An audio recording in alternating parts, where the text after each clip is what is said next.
Good morning student. हम देख रहे थे रीचिंग ऑफ एज एंड एंडोलेंस। इसमें मैंने आपको बताया था कि एल्डोनेस एंड प्यूबर्टी क्या होती है। प्यूबर्टी में थ्री टाइप के चेंज आते हैं। एक तो चेंज ऑफ हाइट, सेकंड था change of body shape, third था वॉइस चेंज। और उसके बाद देखते हैं हम secondary sexual character. Secondary sexual character इसमें क्या होता है कि जो बॉयज़ एंड गर्ल्स होते हैं उनके अंदर जो है मेंस और वुमेंस के कैरेक्टर आने स्टार्ट हो जाते हैं। जैसे जिस लाइक एंड बॉयज़ के अंदर दाढ़ी का आना, फेशियल ग्रो एंड हेयर। और मसन द बेस्ट एंड में क्या होते हैं हार्मोनल ग्लैंड का और साइबसियस मेलेबिलिन, जो मेले माइबोमिन ग्लैंड है उनमें भी क्या होता है सीबेसियस ग्लैंड और माइबोमिन ग्लैंड में की ग्रोथ और उसका सिक्रेशन बढ़ जाता है। सीबेसियस ग्लैंड का में क्या होता है कि ऑयली वैक्स ऑयल ज़्यादा मात्रा में आता है जिससे उनकी स्किन पर पिंपल्स हो जाते हैं। और सीबेसियस मतलब उन्हें स्वीट्स यानी पसीना आने लग जाता है। अब चेंज तो अगर तो हार्मोन जो पूरी तरह से क्या है, ये जो चेंज है ये हार्मोनल है। और इसमें क्या होता है एंडोक्राइन ग्लैंड। अब मेल के अंदर एंडोक्राइन ग्लैंड कौन सी होती है? मेल हार्मोन होता है टेस्टिस्टोरॉन। टेस्टिस्टोरॉन जो होता है हार्मोन, ये हो गया टेस्टिस द्वारा स्रावित किया जाता है। और इसके अंदर जो है मेन में ग्रोथ एंड फेशियल हेयर बढ़ने लग जाते हैं। फीमेल के अंदर जो होता है एस्ट्रोजन। एस्ट्रोजन होता है जो ब्रेस्ट डेवलप करता है और milk secretion gland memory gland का डेवलपमेंट करता है। और ये दोनों हार्मोन किसके द्वारा होते हैं? जो अपने इंटर एंड एंडोक्राइन ग्लैंड है पिट्यूटरी ग्लैंड। पिट्यूटरी ग्लैंड को क्या बोलते हैं हम? पिट्यूटरी ग्लैंड को हम मास्टर ग्लैंड भी बोलते हैं। और ये क्या है सभी हार्मोन का कंट्रोल करती है। तो आपको ध्यान रखना है कि मेल हार्मोन कौन सा है टेस्टोस्टेरोन, और फीमेल हार्मोन क्या है एस्ट्रोजन। और मेल के अंदर टेस्टोस्टेरोन हार्मोन के स्राव अगर कम है तो उसके अंदर फीमेल कैरेक्टर बन जाते हैं। और अगर मेल के अंदर एस्ट्रोजन हार्मोन का स्राव बढ़ गया तो मेल कैरेक्टर बन जाते हैं। मतलब मेल के अंदर टेस्टोस्टेरोन हार्मोन का संतुलन अगर सही है तो उसमें पूरे मेल कैरेक्टर आएंगे। फीमेल के अंदर अगर एस्ट्रोजन का हार्मोन का लेवल एकदम कंसनट्रेट है तो मेल कैरेक्टर आएंगे, वरना फीमेल कैरेक्टर आएंगे। अगर टेस्ट एस्ट्रोजन हार्मोन की कम ज़्यादा हो जाती है तो उसके अंदर आपको मेल कैरेक्टर देखने को मिल जाएंगे। जैसे आपने देखा होगा बहुत सारे बॉयज़ होते हैं उनकी आवाज़ क्या होती है पतली हो जाती है। बहुत सारी गर्ल्स जो होती है उनके दाढ़ी मूछ आ जाते हैं और उनकी आवाज़ भारी हो जाती है। तो ये हार्मोनल इफेक्ट होता है। अब आती है person role in hormones and initial reproductive function. अब जो बाहर तो आपको दिखाई दे रहा है लेकिन अंदर से भी ये इफेक्ट करता है। इसमें क्या होता है बॉडी जो ब्लड स्ट्रीम होती है उसके अंदर क्या होता है टारगेट साइड जो होती है। टारगेट साइड से मतलब होता है जो बॉडी के अंदर की जो टेस्टिस और ओवरीज होती है ये सेक्स हार्मोन का स्राव करती है। मैंने आपको बताया क्या है कि मेल हार्मोन क्या होता है टेस्टेरोन, जो क्या होता है टेस्टिस के द्वारा टेस्टेरोन हार्मोन का स्राव किया जाता है। और ओवरी के द्वारा क्या होता है ऑस्ट्रोजन हार्मोन का स्राव किया जाता है, जो क्या होते हैं मेल के अंदर सेकेंडरी कैरेक्टर का डेवलपमेंट करते हैं। सबसे पहले जो पिट्यूटरी ग्लैंड होती है उसके अंदर स्टिमुलेशन होता है जिससे टेस्टोस्टेरोन हार्मोन ऑस्ट्रोजन हार्मोन का स्राव होता है। फिर ये ब्लड में मिल जाते हैं, ब्लड में ट्रिगर सेल करके ये बॉडी के प्यूबर्टी को रिप्रोडक्टिव। अब आते हैं reproductive phase of life in humans. Reproductive मतलब क्या होता है कि ये रिप्रोडक्टिव स्टेज की ये लगभग स्टार्ट होती है 12th ईयर के 12th ईयर से। जो ये फीमेल्स के अंदर 12 ईयर से प्यूबर्टी की एज होती है 12, उससे आती है 24 25 तक। इनके अंदर क्या होता है 30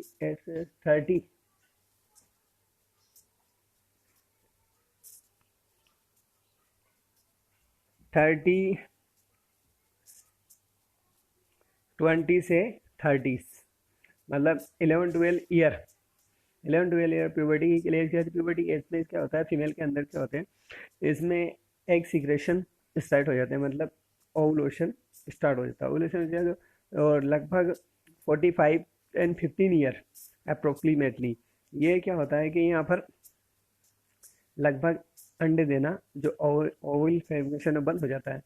ये इनके बॉडी के अंदर ओवरी क्या ओवरी में अंडे का बनना क्या होता है एक मेंस्ट्रुएशन पीरियड कहलाता है।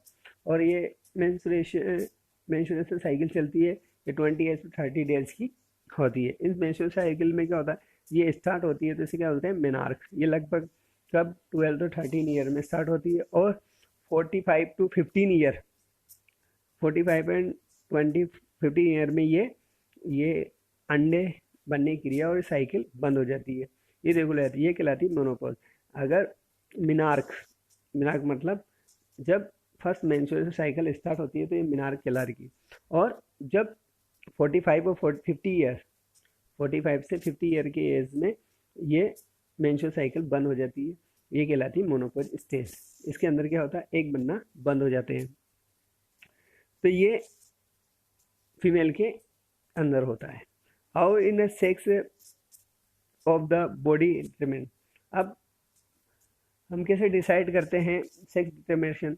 मैंने आपको बताया था कि हमारी बॉडी में क्या होते हैं, क्रोमोसोम पाए जाते हैं, मतलब एक मेल और female, male gamete female gamete मिलते हैं। अपन ने सेक्सुअल रिप्रोडक्शन देखा था, इसमें क्या होता है, मेल जो होता है उसके अंदर एक्स वाई होते हैं, फीमेल के अंदर एक्स क्रोमोसोम क्या होते हैं, एक्स एक्स होते हैं। ये एक्स वाई क्या होता है, हमारे जो बॉडी के अंदर 46 क्रोमोसोम होते हैं, ये हम बोल सकते हैं 23 पेयर, 23 पेयर क्रोमोसोम होते हैं, गुणसूत्र होते हैं। वो क्रोमोसोम में क्या होता है कि आपके इसमें 22 पेयर जो क्रोमोसोम होते हैं वो तो क्या होते हैं, क्रोमोसोमल होते हैं, मतलब ये बॉडी से रिलेटेड होते हैं। और 1 pair X Y X X, ये 1 पेयर जो होता है ये सेक्स डिटर्मिनेशन का काम करता है।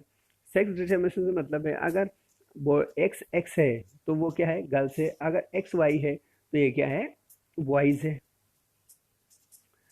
और जबकि 22 जो होते हैं पेयर, 22 बोल दो या 44, 22 पेयर बोलोगे, या फिर तो अपनी बॉडी, ह्यूमन बॉडी में कितने हैं क्रोमोसोम होते हैं, 23 पेयर, 23 जोड़े होते हैं। और यूँ बोलेंगे अपन 46, जिसमें से 22 जोड़े तो सेम होते हैं, दोनों में मेल फीमेल में सेम होते हैं, लेकिन लास्ट का जोड़ा होता है वो अलग होता है, डिफर होता है। फीमेल के अंदर एक्स एक्स होता है और मेल के अंदर एक्स वाई होता है, इससे ही। और ये दोनों में क्या होता है कि बार बॉडीज। अब एक्स क्रोमोसोम में भी क्या होता है कि हम इसे डिटरमिन कैसे करेंगे, तो एक्स क्रोमोसोम में क्या होता है, एक बार बॉडी पाई जाती है, बार बॉडी पाई जाती है, इस वजह से पता लगता है कि ये क्या है, क्या है, में फीमेल है, मेल। तो ये तो आपके यहाँ तक समझ में आ गया। अब आते हैं hormone other than the sex organ. अब कौन कौन से हार्मोन कहाँ पर, यानी हार्मोनल ग्लैंड हमारे अंदर क्या होती है, अलग अलग एंडोक्राइन सिस्टम, एंडोक्राइन ग्लैंड्स होती है। ब्रेन के अंदर पिट्यूटरी ग्लैंड होती है, गले के अंदर थायराइड ग्लैंड होती है, और दूसरी थायराइड, तीसरी एड्रिनल ग्लैंड होती है, 4 पेंक्रियास स्टोमक के अंदर होती है, और फिर होती है पेस्टुलेशन ओवरी फीमेल के अंदर होती है, टेस्टिस मेल के अंदर होती है। और ये क्या होती है, ये हार्मोन का होता है, इससे हमारे अंदर अलग अलग प्रकार की इफेक्ट देखने को मिलते हैं। जो तो क्या होता है, किसी के एब्डोमेन जैसे ग्रोथ है, बहुत सारी बार क्या होता है, थायराइड ग्लैंड में क्या होते हैं कि thyroid was not producing an hormone, thyroid gland में थायरोक्सिन हार्मोन होता है जो नहीं होता है, थायरोक्सिन हार्मोन की कमी हो जाती है, जिससे क्या होते हैं, बच्चे की जो एडल्ट ग्रोथ है वो रुक जाती है, वो बोना ही रह जाता है। और ये किसके होता है, इंसुलिन हार्मोन इफेक्ट करता है। ऐसे एड्रेनलिन जो होते हैं, थायराइड है, फिर एड्रेनलिन है, एड्रेनलिन में भी ग्रोथ हार्मोन का एक्सर्स होता है जो पिट्यूटरी ग्लैंड द्वारा एक्सर्स होता है। इससे क्या होता है, अगर ज़्यादा मात्रा में ग्रोथ हार्मोन आ जाए तो उसकी क्या होगी, जो बॉडी शेप है वो जेंट लाइक हो जाएगी।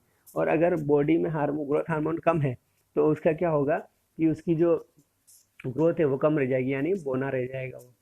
तो ये किसकी वजह से होता है, हार्मोन के। अब आती है change of the larva to adult. अब ये होता है रोल इन हार्मोन्स कि अपनी life and history and insect. हमारे तो बॉडी में तो हो जाता है कि हम बन जाते हैं, लेकिन ये क्या होता है, छोटे जो एनिमल होते हैं जैसे लाइक फ्रॉग, इनमें क्या होता है कि ये लार्वा से एडल्ट बनना, लार्वा इनके क्या कहते हैं, शिशु यानी बच्चे कहते हैं, larva to adult, larva to adult बनना ये कहलाती है मेटामॉर्फोसिस। मेटामॉर्फोसिस जो रिएक्शन होती है, मतलब क्रिया होती है, ये कैसे होती है, ये सिर्फ इंसेक्ट के अंदर, फ्रॉग और इंसेक्ट के अंदर पाई जाती है। और ये किसके द्वारा होती है, थायरोक्सिन हार्मोन के द्वारा प्रोड्यूस होती है। अगर आप थायरोक्सिन नहीं दोगे तो उसमें मेटामॉर्फोसिस की रिएक्शन नहीं होगी। अगर वो जिसमें अपना थायरोक्सिन के हार्मोन अगर उसमें नहीं मिल रहा है ना, तो क्या होगा कि वो टेट बोली रहेगा, वो लार्वा एडल्ट नहीं बनेगा। तो ये क्या होता है, ये अब उसके बाद आता है रिप्रोडक्टिव हेल्थ। अब रिप्रोडक्टिव हेल्थ के लिए ज़रूरी है बैलेंस डाइट। अगर आपकी बॉडी सही है, बॉडी सही कैसे रहेगी कि हम बैलेंस डाइट खाएंगे। अगर हम एक ही प्रकार खाना खाएंगे तो हम क्या हो जाएंगे, हमारे अंदर इम्बेलेंस हो जाएगा।